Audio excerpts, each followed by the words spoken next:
rappers from all over the world are known to commit robberies. Recently, a few got arrested in Canada after trying to hit a lick where they stole over $1 million in cash using trash bags. Wait till you hear this one. Y'all not gonna believe this story. So on April 1st, there was a robbery at a business close to Pearson International Airport in Toronto. The business was a company who refills ATM machines, so they were known for storing and moving a lot of cash. On the morning of the robbery, 2 men rushed the business and forced 2 employees to let them into the vault where all the cash was stored. Once they got up in the vault, they stuffed over $1 million in cash in trash bags and fled the scene. Police later released surveillance footage to the public where the video shows 2 men wearing gray hoodies, face masks, and sunglasses. They held a female employee at gunpoint and forced her through the front door of the business. Next, they enter the office where they see a male employee working on a computer. Then, one of the men comes in the room pointing a gun at the male employee, then ends up taking them hostage. Then one of the robbers chases the female employee into another room, while the second robber follows after, dragging the dude from the office with him by the arm. Next, they go into the back room that has safes all over the floors and walls. One of the robbers holds the man down on the floor, and the other starts stuffing cash into a trash bag, all while the female employee is seen hiding in the corner. The robber holding the man pistol whips him a few times in the head as he tries to resist. He then stops resisting, and then just lays on his stomach while they empty the safe. They end up getting as much cash as they could carry, and then smashed off in a getaway car. Surveillance footage from outside the business shows one of the robbers struggling to drag the giant bag of cash to the car, and at one point, it looked like it was about to tear. But they ended up getting into a car that came to pick them up, which was closely tailed by another car. There's been some talk that it could have been an inside job. We never actually see the masked men approach the employee who let them in the door. All we see is her being followed by him as they enter the building. There's times when she's left alone and doesn't even try to run or call for help. When they first go in the office, she's by herself in the doorway while the other 2 men deal with the other employee. She could have easily tried to get away, but nah. Instead, she waits for one of the dudes robbing the place to chase after her. Then get this.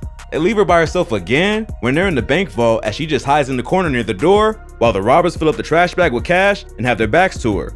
Once again, she could have easily got away, but nah. She just sits there while they take the cash. So, when you compare this to how they treated the male employee, it's clearly much different. From the time they enter the business to the time they leave, one of the robbers maintains physical contact with the man and keeps a gun pointing at him. When they're in the vault, he pistol whips the male employee multiple times and even forces him to lay on his stomach while the robbery is in motion. But not once do you see them touch the woman. Now how does that look? You tell me. She was most likely scared and didn't want to be hurt. Maybe they threatened her and told her they would kill dude if she didn't obey their orders. But these robbers do seem pretty calm for 2 dudes hitting $1 million lick, and it also seems strange that the female employee doesn't fight back much. Police later told the public that they think the robbery was carefully planned and it wasn't just a quick lick. They also said that during the robbery, the dudes got away with over $1 million in cash. So, with all that stolen money now on the streets, they had to crack down and open a heavy investigation. They called the investigation Project Heavy Bag, a reference to the fact that the robbers got away with the money in a large trash bag. They investigated multiple leads, but couldn't find anything at first. But then a few weeks later, an unrelated robbery would lead them right to the dudes responsible. On May 27th, police got caught up to a spot on Kipling and Steeles Avenue, which isn't far from where the $1 million lick took place. A group of armed men tried to break into someone's crib, but they couldn't get in and ended up leaving before the cops got there. When the police got there, they did a quick search of the place and saw what the robbers were looking for. They found about $160K in straight cash inside the apartment. They ran a search on the money and found out the serial numbers matched some of the bills that were stolen from the bank vault. So, one of the robbers probably started flexing about the robbery, and some other dudes thought they could hit a quick lick.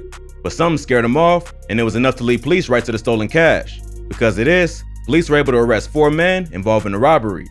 On September 9th, police arrested 23-year-old Devontae Virgo and 22-year-old Courtney Martin.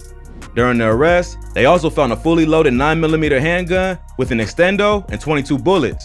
Virgo was the one who they thought was involved in the robbery, and Martin was just the girl he was with, but they were both hit with gun charges. On the same day, police also arrested 22-year-old Andrew Parsons, 36-year-old Philip Naruma, 26-year-old Gabrielle Belcito, 26-year-old Michelle Belcito, and 37-year-old Stephanie Naruma. They were also looking for one more suspect named Emmanuel Rawson, who they believed was armed and dangerous. They were executing 4 separate search warrants for 4 people believed to be involved in the robbery. They ended up arresting a few others after finding drugs, guns, and ammo, all while executing the warrants. During the search, the police found not only a lot of stolen cash, but also came up on over 330 grams of cocaine, 8 handguns, body armor, and several more extendos. Police believe that Virgo, Parsons, and Gabriel Belcito were the ones who committed the actual robbery, along with Rawson, who's still on the run. The others arrested were also found to be in possession of illegal guns and drugs. Devontae Virgo and Emmanuel Rawson were known around the city by their rap names Lil Bucky and Gucci Glow. Lil Bucky is a rapper from the Mount Olive area known for tracks like Gutter Baby and Extra. On top of the charges related to the robbery, Bucky also got hit with a probation violation since he'd already been caught with a gun before. In August 2019, police pulled over a vehicle for reckless driving. When they started questioning the driver, they say he slid a bag to the passenger, who happened to be Lil Bucky. When the cops tried to look into the bag, Bucky smashed off on foot running into the woods and dumped his burner nearby. He was able to outrun the cops, but they later found the gun he dumped and identified him as the passenger. So, Bucky got hit with a gun charge, and when he was arrested a second time for the robbery, he was still on probation and obviously not allowed to be in possession of a gun. Both Lil Bucky and Gucci Glow have collaborated together a lot and are known to take shots at ops from enemy hoods like South Jane and Jamestown. So, it seems like Mount Olive rappers don't just rap for the clout. They really out here living their life, pushing coke and hitting $1 million licks. But it seems like at some point, they got sloppy and never even got the chance to spend all the bread they stole. If they were smart, kept their mouths closed, and tried cleaning and washing the money through crypto or other methods, they could have gotten away with it. But of course, someone was in the streets talking too much and ended up getting everyone taken down. Luckily, no one was shot or killed in the robbery, so they aren't facing any murders or attempted murders. But Lil Bucky was charged with conspiracy to commit an indictable offense, robbery while armed with a firearm, and several firearm-related offenses, including 3 counts of failure to comply with probation. Gucci Glow, on the other hand, did the race, and he's still on the run and is yet to be charged. The others taken down in this case were hit with charges like possession with the purposes of trafficking cocaine and possession of proceeds from a crime over $5,000. So, everyone involved is probably looking at doing some time, but more than likely, they won't be going away forever. At least Lil Bucky will have some crazy bars for his next project, because let's be real, not many rappers can say they hit $1 million lick and really stand behind it.